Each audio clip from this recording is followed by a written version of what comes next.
Hello everyone, welcome to my channel. I am Prachika. तो आज हम इस वीडियो में पढ़ेंगे NCERT class 8 geography chapter 6। Last chapter है ह्यूमन रिसोर्स। पीपल्स नेशन के सबसे बड़े ग्रेटेस्ट रिसोर्स होते हैं, मतलब लोग जो होते हैं वो देश के सबसे बड़े रिसोर्स होते हैं। नेचर की बाउंड्री जो होती है, मतलब नेचर ने जो भी हमें रिसोर्सेज दिए हैं वो हम लोग कैसे यूज़ कर पाते हैं, कैसे उनको यूज़फुल बना पाते हैं, ह्यूमंस के थ्रू ही बना पाते हैं। तो नेशन का सबसे इम्पॉर्टेंट रिसोर्स है ह्यूमन रिसोर्स। जो लोग हैं वो डिमांड करते हैं और उनकी जो एबिलिटीज़ होती हैं वही जो है टर्न हो जाती हैं रिसोर्सेज में, और इसी को हम ह्यूमन रिसोर्स बोलते हैं।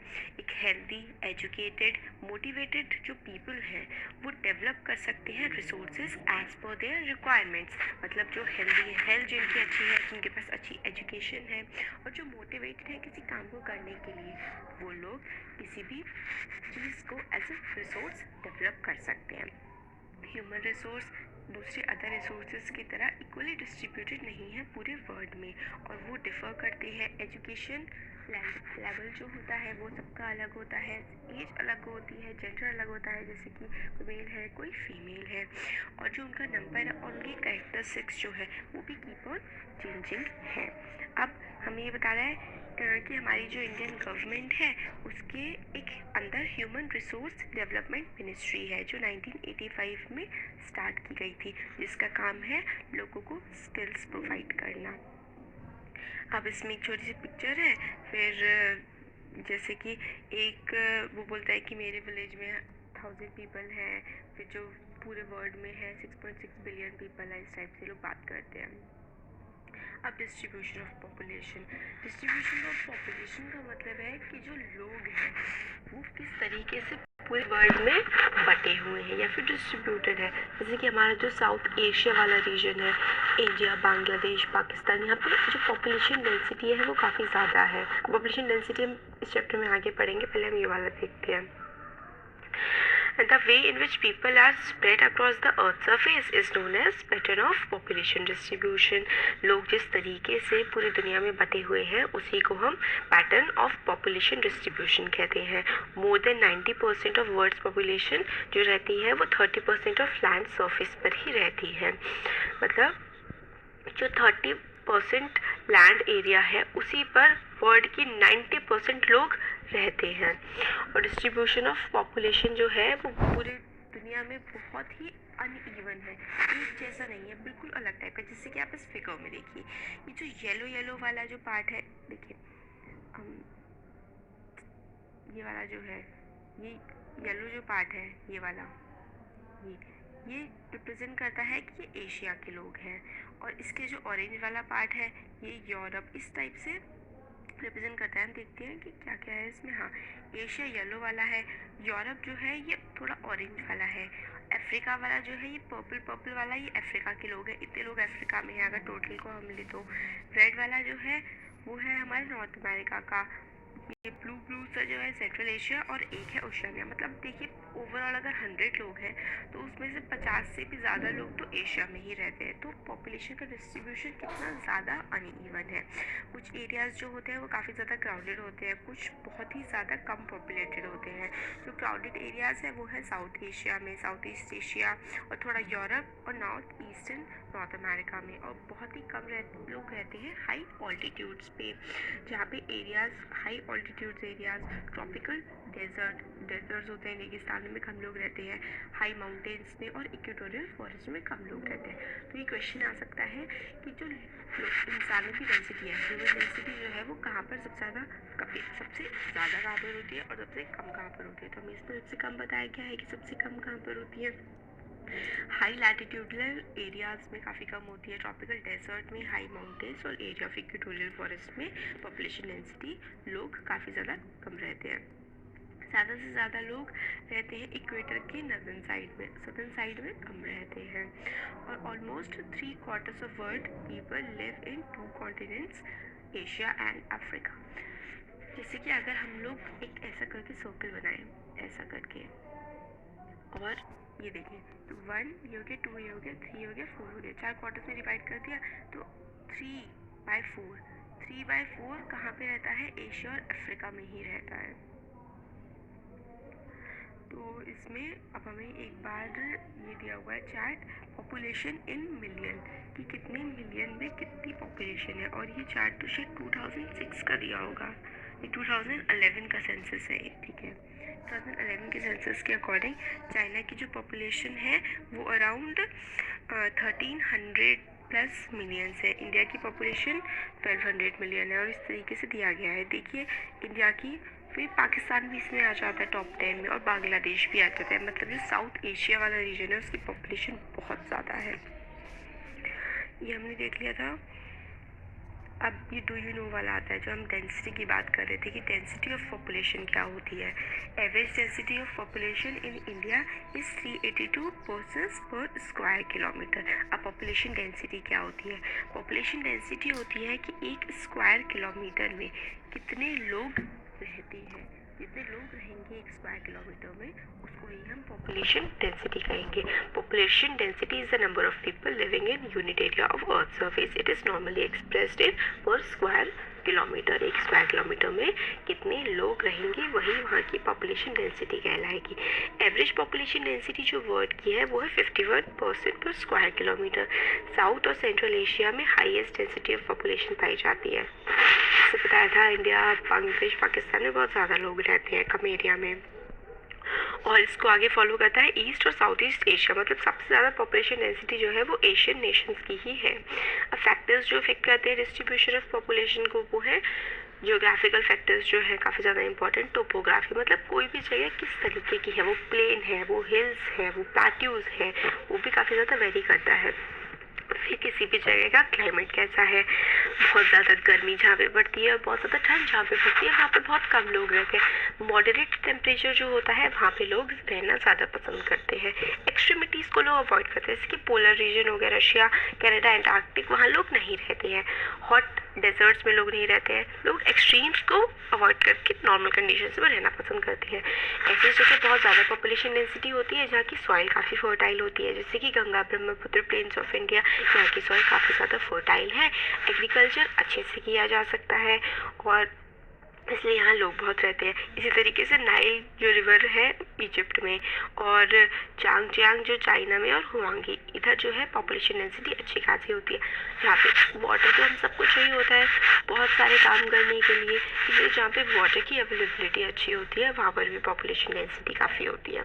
मिनरल्स, जहाँ पे मिनरल्स होते हैं वहाँ पर भी लोग जाकर के रहने लगते हैं क्योंकि वहाँ से उनको इकोनॉमिक बेनिफिट्स मिलते हैं।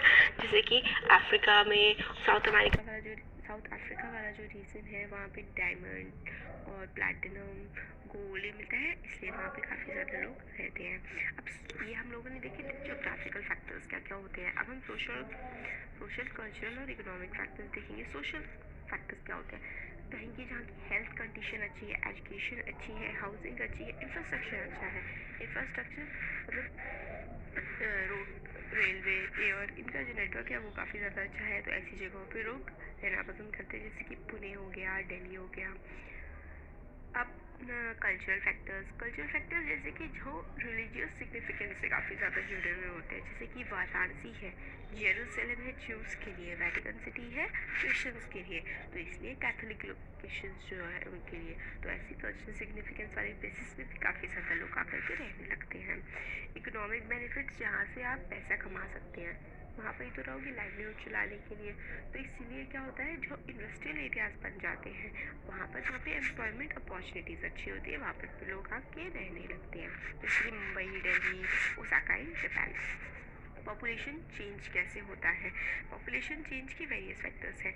एक तो नेचुरल फैक्टर होता है पॉपुलेशन चेंज का, वो क्या होता है कि डेथ हो रही है लोगों की तो पॉपुलेशन कम हो रही है, बहुत हो रहा है तो पॉपुलेशन इंक्रीज हो रही है। और कुछ आर्टिफिशियल जैसे कि फैक्टर्स होते हैं ह्यूमन मेड माइग्रेशन का मतलब होता है कि किसी का एक कंट्री से दूसरे कंट्री में जाके रहना। तो जिस कंट्री से कोई जा रहा है, जो इस कंट्री से ह्यूमंस दूसरी कंट्री में जा रहे हैं, वहाँ से क्या होता है, माइग्रेशन होता है। जैसे कि मैं मान लीजिए इंडिया की हूँ और मैं जाके रहने लगी यूएसए में, तो मैं यूएसए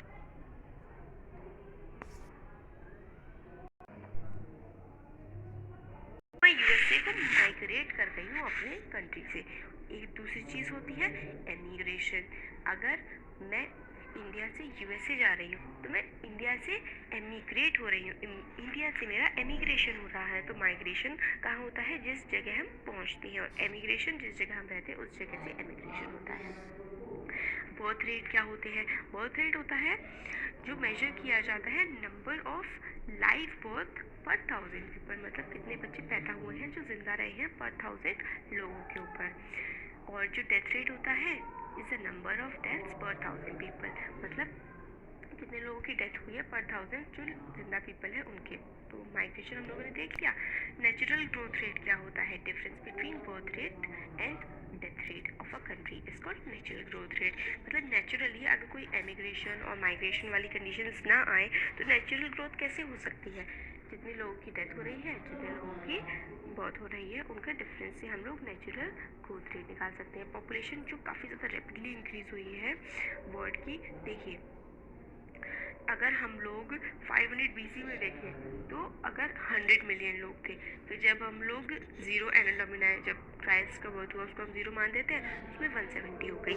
फिर 1000 BC में 265, अगर हम 2025 की बात करें तो कितना ज़्यादा होगा, 8525 मिलियन लोग होंगे हमारी अर्थ पर। अब हम आगे देखते हैं, हमें बर्थ रेट, डेथ रेट और ये सब बताया हुआ है कि जब बर्थ इंक्रीज होती है, जब बर्थ रेट बढ़ता है और डेथ रेट कम होता है, पॉपुलेशन इंक्रीज होती है। इस तरीके से जब बर्थ रेट और डेथ रेट सेम होते हैं तो पॉपुलेशन सेम रहती है, और जब डेथ रेट जो है वो इंक्रीज हो जाता है, बर्थ रेट कम हो जाता है, तो पॉपुलेशन जो है वो डिक्रीज हो जाती है। अब इमिग्रेशन मैंने जैसे आपको बता दिया, people enters a new country, वो इमिग्रेशन है, नई कंट्री में जाते हैं। और एमिग्रेशन होता है पीपल लीव्स अ कंट्री, जब लोग अपनी कंट्री को छोड़ते हैं। तो इमिग्रेंट ये हमने देख लिया। इन माइग्रेशन का मतलब होता है जहाँ पर लोग पहुँच रहे हैं। यूएसए में बहुत ज़्यादा होता है, जो डेवलप नेशन होते हैं उनमें होता है आउट माइग्रेशन, या फिर एमिग्रेशन इंडिया जैसे डेवलप नेशन से होता है। लोग दूसरे देशों में जाते हैं एम्प्लॉयमेंट अपॉर्चुनिटी सीख करते हुए। पैटर्न ऑफ पॉपुलेशन चेंज, जो हमारी जो पॉपुलेशन है वो किस तरीके से चेंज होती है, तो rate of population growth vary across the world, जो पूरे वर्ल्ड में है वो पॉपुलेशन की ग्रोथ काफ़ी ज़्यादा वेरी करती है। जैसे कि वर्ल्ड की टोटल पॉपुलेशन रैपिडली राइज कर रही है, मगर सारी कंट्रीज़ में ऐसा नहीं हो रहा है। कंट्रीज़ लाइक केनिया जो है उनकी हाई पॉपुलेशन ग्रोथ रेट्स हैं, मगर उनके जो बर्थ रेट और डेथ रेट जो दोनों के दोनों ही काफ़ी ज़्यादा हाई हैं वहाँ की। जो मगर अब क्या हो रहा है कि हेल्थ कंडीशन जो काफ़ी ज़्यादा इम्प्रूव हो रही है, डेथ रेट जो है लोगों की डेथ कम हो रही है, फॉल कर रही है death rate, birth rate still high है। तो इसलिए क्या हो रही है, पॉपुलेशन ग्रोथ पूरे के पूरे वर्ल्ड की हो रही है। मगर कंट्रीज़ लाइक यूनाइटेड किंगडम जहाँ की जो पॉपुलेशन ग्रोथ है वो स्लो हो रही है, लो डेथ है और लो बर्थ रेट्स भी है। तो इसमें हमें ये जो चार्ट है, ये मैप से दिखाया गया है, इसमें जिसकी जो very high natural growth rate है वो ज़्यादातर नेशंस अफ्रीका के हैं, और ये हमारा वेस्ट एशिया का सऊदी अरेबिया और ये यमन वाला रीजन है।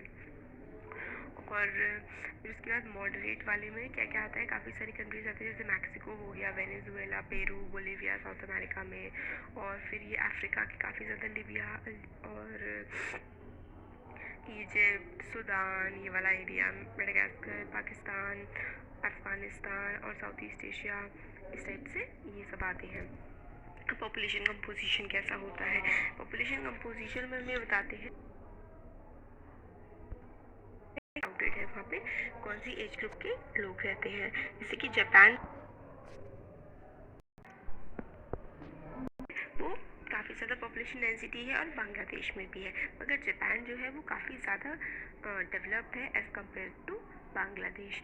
और अब हमें अगर समझना है रोल को पीपल एज अ रिसोर्स, तो हमें समझना पड़ेगा कि उनकी क्वालिटीज़ के बारे में। जैसे कि जो पीपल वेरी करते हैं अपनी एज के अकॉर्डिंग, सेक्स के अकॉर्डिंग, उनका लिटरेसी लेवल कितना है, कितने पढ़े लिखे हैं, health condition as a resource, तो हमें समझना पड़ेगा कि उनकी क्वालिटीज़ के बारे में। जैसे कि जो पीपल वेरी करते हैं अपनी एज के अकॉर्डिंग, सेक्स के अकॉर्डिंग, उनका लिटरेसी लेवल कितना है, कितने पढ़े लिखे हैं, हेल्थ कंडीशन कैसी है, क्या काम करते हैं और उनकी इनकम कितनी है, ये ज़रूरी है समझना कैरेक्टरिस्टिक्स ऑफ पॉपुलेशन और पॉपुलेशन की कंपोजिशन को समझने के लिए। Population of composition refers to structure of population, जो पॉपुलेशन की कंपोजिशन होती है उसको हम स्ट्रक्चर ऑफ पॉपुलेशन बोलते हैं।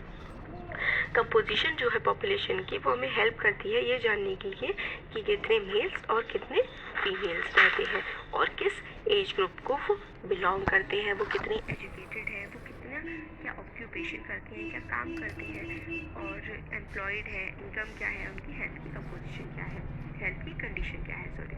तो पॉपुलेशन कंपोजिशन हमें काफ़ी सारी चीज़ें बताती है, जैसे कि मेल फीमेल कितने हैं, किस एज ग्रुप में है वो, उनकी एज कितनी है, उनका एम्प्लॉयमेंट कैसा है, कितना वो पैसा कमाते हैं, उनकी हेल्थ कैसी है, ये सारी की सारी चीज़ें हमें बताई जाती हैं। अब हमें पॉपुलेशन पिरामिड के बारे में पढ़ेंगे। तो इंटरेस्टिंग वे क्या है population pyramid of a country को जानने की, वो है एज सेक्स पिरामिड, जिसको हम पॉपुलेशन पिरामिड भी कहते हैं। तो जो पॉपुलेशन पिरामिड होता है उसमें जो पॉपुलेशन है वो डिवाइड होती है वेरियस एज ग्रुप्स में, जैसे कि 5 से 9 का एज ग्रुप बना देते हैं, 10 से 14 का बना दिया, 14 से 18 का बना दिया, एंड सो ऑन। तो परसेंटेज ऑफ जो टोटल पॉपुलेशन होती है वो सब डिवाइडेड होती है मेल्स में और फीमेल्स में। जैसे कि ये हमें दिखाया गया है एक पॉपुलेशन पिरामिड, ये जो है हमारा 10 से 14 का बना दिया, 14 से 18 का बना दिया, एंड सो ऑन। तो परसेंटेज ऑफ जो टोटल पॉपुलेशन होती है वो सब डिवाइडेड होती है मेल्स में और फीमेल्स में। जैसे कि ये हमें दिखाया गया है एक पॉपुलेशन पिरामिड, ये जो है हमारा इस पिक्चर में। तो इसमें क्या है, ये देखिए एक साइड जो है ये एक एक्सिस पे क्या है हमारी एज ग्रुप इन ईयर्स में बताई गई है, दूसरे एक्सिस में क्या है हमें परसेंटेज बताई गई है। एक तरफ मेल है और दूसरी तरफ क्या है फीमेल है। तो एज ग्रुप हमारा 0 से स्टार्ट होकर 85 प्लस तक जा रहा है। Male female percentage of male and female हमें इससे पता लगेगा। तो इसमें स्टार्टिंग में नीचे है कि 0 से 4 वाले में कितने लोग हैं, कितने परसेंट लोग हैं, लगभग 9% है मेल और लगभग 9% ही फीमेल है। फिर आगे कैसे बढ़ते जाते हैं ये हमें बताया गया है। अब शेप है पिरामिड का वो हमें काफ़ी सारी चीज़ें बताता है, जैसे कि जो पीपल रह रहे हैं एक पर्टिकुलर कंट्री में उसमें चिल्ड्रन कितने हैं बिलो 15 ईयर्स, वो हमें बताता है। अगर बॉटम बहुत ज़्यादा ब्रॉड होता है इसका मतलब जो बर्थ रेट है वो काफ़ी ज़्यादा हाई है। और अगर जैसे ये वाला जो ये पिरामिड देखिए, ये है पॉपुलेशन पिरामिड ऑफ केन्या का, इसमें बर्थ रेट भी काफ़ी ज़्यादा है, 10% से भी ज़्यादा है मेल और फीमेल दोनों का। और डेथ रेट भी देखिए कितना ज़्यादा नैरो पतला सा हो जा रहा है ऊपर जाके, तो इसका डेथ रेट भी काफ़ी ज़्यादा हाई है। परसेंटेज ऑफ बर्थ भी है और परसेंटेज ऑफ डेथ दोनों काफ़ी ज़्यादा हाई है। तो इस तरह का पॉपुलेशन पिरामिड जो है वो ऐसी कंट्रीज़ में होता है जिनकी डेथ रेट बर्थ रेट दोनों बहुत ज़्यादा हाई होती है। और इसमें हमें एज ग्रुप के बारे में पता लगता है और क्या पता लगता है कि मेल और फीमेल कितने हैं और कितनी परसेंटेज है उनकी बर्थ रेट और डेथ रेट की। तो population pyramid of a country in which birth rate and death rates are high is broader base and rapidly narrows towards the top. काफ़ी इंपॉर्टेंट है, आपसे टॉप काफ़ी ज़्यादा नैरो होता है। आपको ऑप्शन दे देंगे कि developed country, least developed country, developing country, इस टाइप से आपको ऑप्शन दे देंगे तो आपको बताना होगा। तो इस टाइप का जो पिरामिड होता है वो जनरली जो काफ़ी ज़्यादा कम डेवलप्ड नेशंस होते हैं उनको उनमें ये मिलता है। अब हमें इंडिया का पॉपुलेशन पिरामिड दिया गया है, इसमें क्या है कि बर्थ रेट जो है वो ठीक ठाक है, हाई है, और डेथ रेट भी थोड़े लो हो जाते हैं, मतलब काफ़ी कम लोग पहुंच पाते हैं ऊपर वाली एज में, मगर इतना ज़्यादा नैरो है और ना ही ज़्यादा जो है वो ब्रॉड है। तो जो पॉपुलेशन पिरामिड है हमारे इंडिया का उसमें हम लोग देखते हैं नीचे जाते हैं, हाँ ये आ गया जो कंट्रीज़ वेयर डेथ रेट्स, ये वाला हमने देख लिया। हाँ, तो जो इंडिया का पॉपुलेशन पिरामिड है वो हम देखते हैं कि बहुत ज़्यादा ब्रॉड नहीं है और ना ही बहुत ज़्यादा जो उसकी डेथ हो रही है। तो इस टाइप का जो पॉपुलेशन पिरामिड होगा कि लोग जो बच्चे पैदा हो रहे हैं वो आगे जाके सर्वाइव भी कर पा रहे हैं एक अच्छे रेट पे, हेल्दी रेट पे। तो ऐसा पॉपुलेशन पिरामिड डेवलपिंग नेशंस को बिलोंग करता है, इंडिया जैसे डेवलपिंग नेशंस, क्योंकि यहाँ पे जो हेल्थ कंडीशंस है वो काफ़ी ज़्यादा इम्प्रूव हो गई हैं। और जो कंट्रीज़ लाइक जापान है उनका जो बर्थ रेट है वो पिरामिड बर्थ रेट का जो पिरामिड होता है वो नैरो होता है बहुत काफ़ी ज़्यादा, क्योंकि डेवलप्ड नेशन है ये, और इसमें बर्थ रेट काफ़ी ज़्यादा कम हो गया है। तो 2% 3% ही बर्थ रेट होता है इनका, और ऊपर भी मतलब काफ़ी हाई एज तक, बूढ़ी एज तक भी लोग पहुंच पाते हैं। तो इनकी जो पॉपुलेशन है वो काफ़ी ज़्यादा बूढ़ी हो रही है। और इंडिया जैसा जो नेशन है जिनका जो बर्थ रेट है वो भी हाई है और डेथ रेट कम है, मतलब ठीक ठाक है, बहुत ज़्यादा कम नहीं है, ज़्यादा नहीं है। तो ऐसी कंट्रीज़ में जो यंग पॉपुलेशन होती है वो काफ़ी ज़्यादा होती है, क्योंकि हेल्थ कंडीशन अच्छी होती है, लोग यंग एज तक काफ़ी पहुंच पाते हैं, इसलिए यहाँ पे यंग पॉपुलेशन काफ़ी ज़्यादा है। तो यहाँ का डेमोग्राफिक डिविडेंड बहुत अच्छा है, मतलब ऐसी एज में लोग काफ़ी ज़्यादा हैं जो लोग काम कर सकते हैं। और इसमें जो जापान में स्किल्ड लोग तो है काफ़ी ज़्यादा, मगर जो उनकी यंग एज पॉपुलेशन है वो काफ़ी कम है और ओल्ड एज पॉपुलेशन काफ़ी ज़्यादा है। तो इसमें हमें और बताते हैं कि जो अगर यंग एज वाली जो पॉपुलेशन है वो ज़्यादा होती है तो कंट्री को काफ़ी ज़्यादा हेल्प मिलती है अपनी इकोनॉमी को बढ़ाने में। डिपेंडेंट भी देख लेते हैं कि जो डिपेंडेंट वाले होते हैं वो कौन कौन से होते हैं। डिपेंडेंट वाली पॉपुलेशन, एक तो 65 प्लस वाली पॉपुलेशन डिपेंडेंट होती है और 0 से 15 वाली जो पॉपुलेशन होती है वो डिपेंडेंट होती है एज ग्रुप में। स्टूडेंट्स, अब हमारी फाइनली ज्योग्राफी भी कंप्लीट हो चुकी है, तो इसी की खुशी में आप हमें लाइक, शेयर एंड सब्सक्राइब करना ना भूलें।